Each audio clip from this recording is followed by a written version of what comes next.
Capítulo 10.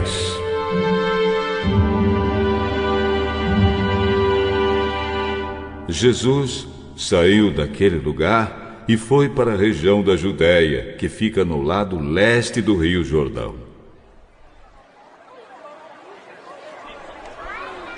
Uma grande multidão se ajuntou outra vez em volta dele. E ele ensinava a todos, como era seu costume. Alguns fariseus, querendo conseguir uma prova contra ele, perguntaram: de acordo com a nossa lei, um homem pode mandar sua esposa embora? E Jesus respondeu com esta pergunta: o que foi que Moisés mandou?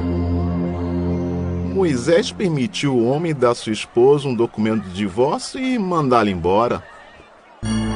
Moisés escreveu esse mandamento para vocês por causa da dureza dos seus corações.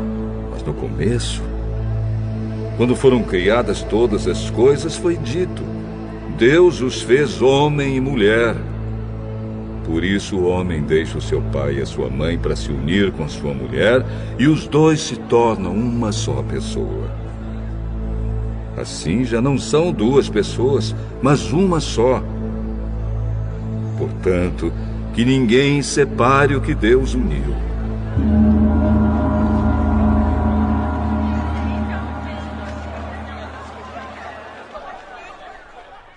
Quando já estavam em casa, os discípulos tornaram a perguntar sobre esse assunto.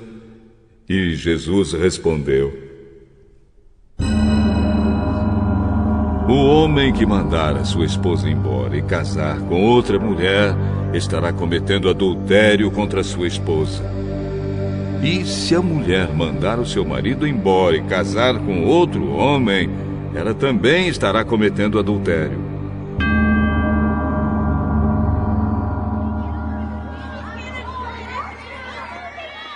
Depois disso, algumas pessoas levaram suas crianças para que Jesus as abençoasse.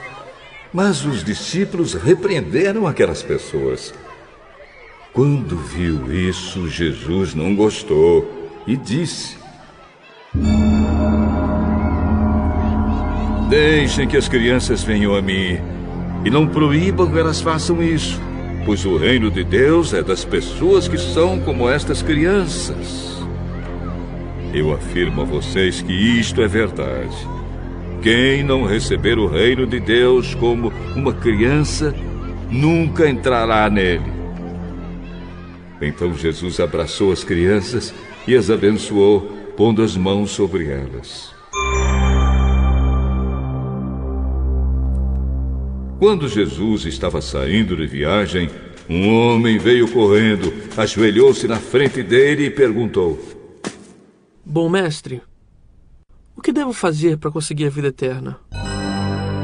Por que você me chama de bom? Só Deus é bom.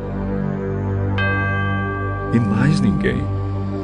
Você conhece os mandamentos: não mate, não cometa adultério, não roube, não dê falso testemunho contra ninguém, não tire nada dos outros, respeite o seu pai e a sua mãe. Mestre, desde criança eu já tenho obedecido todos esses mandamentos. Jesus olhou para ele com amor e disse: falta mais uma coisa para você fazer. Vá, venda tudo que tem e dê o dinheiro aos pobres, e assim você terá riquezas no céu. Depois venha e me siga. Quando o homem ouviu isso, fechou a cara, e porque era muito rico, foi embora triste. Jesus então olhou para os seus discípulos que estavam em volta dele e disse: como é difícil os ricos entrarem no reino de Deus. Quando ouviram isso, os discípulos ficaram espantados, mas Jesus continuou: meus filhos, como é difícil entrar no reino de Deus. É mais difícil um rico entrar no reino de Deus do que um camelo passar pelo fundo de uma agulha. Quando ouviram isso, os discípulos ficaram espantadíssimos e perguntavam uns aos outros: Então, quem é que pode se salvar? Jesus olhou para eles e disse: Para os seres humanos isso não é possível, mas para Deus é. Pois para Deus tudo é possível. Aí Pedro disse: Veja, nós deixamos tudo e seguimos o Senhor? Jesus respondeu: Eu afirmo a vocês que isto é verdade.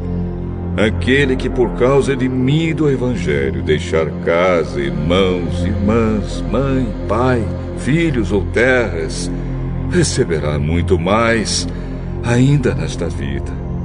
Receberá 100 vezes mais casas, irmãos, irmãs, mães, filhos, terras e também perseguições. E no futuro receberá a vida eterna. Muitos que agora são os primeiros serão os últimos, e muitos que agora são os últimos serão os primeiros.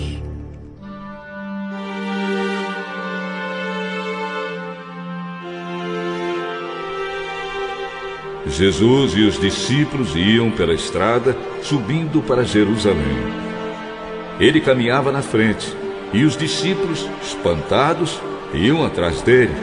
As outras pessoas que iam com eles estavam com medo. Então Jesus chamou outra vez os discípulos para um lado e começou a falar sobre o que ia acontecer com ele. Jesus disse: Escutem. Nós estamos indo para Jerusalém, onde o Filho do Homem será entregue aos chefes dos sacerdotes e aos mestres da lei. Eles o condenarão à morte e o entregarão aos não-judeus. Estes vão zombar dele, cuspir nele, bater nele e matá-lo. Mas 3 dias depois ele ressuscitará.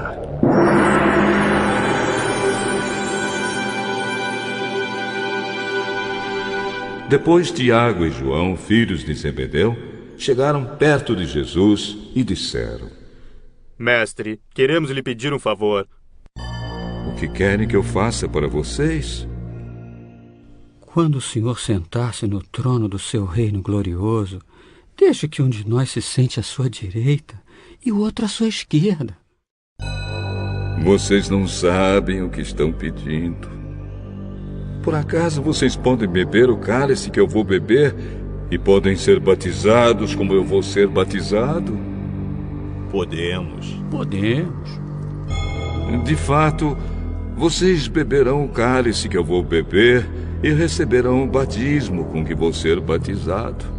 Mas eu não tenho direito de escolher quem vai sentar à minha direita e à minha esquerda, pois foi Deus quem preparou esses lugares, e Ele os dará a quem quiser.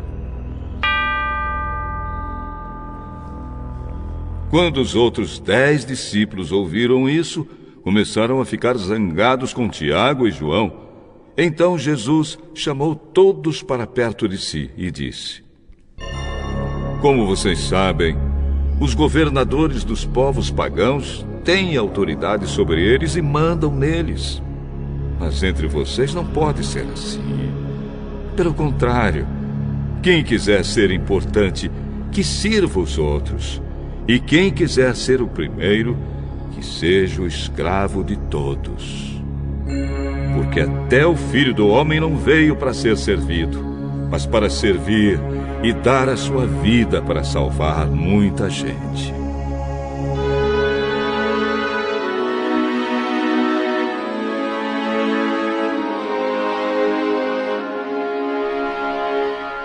Jesus e os discípulos chegaram à cidade de Jericó. Quando ele estava saindo da cidade, com os discípulos e uma grande multidão, encontrou um cego, chamado Bartimeu, filho de Timeu. O cego estava sentado na beira do caminho, pedindo esmola. Quando ouviu alguém dizer que era Jesus de Nazaré que estava passando, o cego começou a gritar: Jesus, filho de Davi, tenha pena de mim! Muitas pessoas o repreenderam e mandaram que ele calasse a boca, mas ele gritava ainda mais: Filho de Davi, tenha pena de mim! Então Jesus parou e disse: Chamem o cego. Eles chamaram e lhe disseram: Coragem! Levante-se porque ele está chamando você! Então Bartimeu jogou a sua capa para um lado, levantou-se depressa e foi até o lugar onde Jesus estava. O mestre perguntou: O que é que você quer que eu faça? Mestre, eu quero ver de novo. Vá, você está curado porque teve fé. No mesmo instante, Bartimeu começou a ver de novo e foi seguindo Jesus pelo caminho.